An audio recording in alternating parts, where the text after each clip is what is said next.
நம்முடைய உடலில் உண்டாகக்கூடிய சில அறிகுறிகளை வச்சு நமக்கு என்ன பிரச்சனை இருக்குன்னு நாம் தெரிஞ்சுக்கலாம்.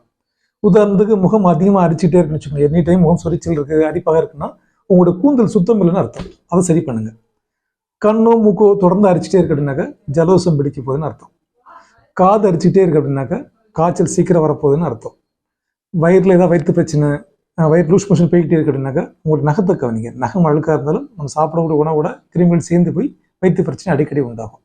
அதே மாதிரி கையோட இந்த பகுதி, கழுத்து பகுதி, இந்த இடத்துல ஒரு கருப்பு பட்டை மாதிரி சிலருக்கு விடும். இது மாதிரி வந்தால் இன்சுலின் வந்து அதிகமாக சுரக்குன்னு அர்த்தம். கணையத்தில் அடிக்கடி உங்களுக்கு பசி எடுத்துக்கிட்டே இருக்குது அப்படின்னாக்கா உங்களுக்கு சுகர் வரப்போகுதுன்னு அர்த்தம்.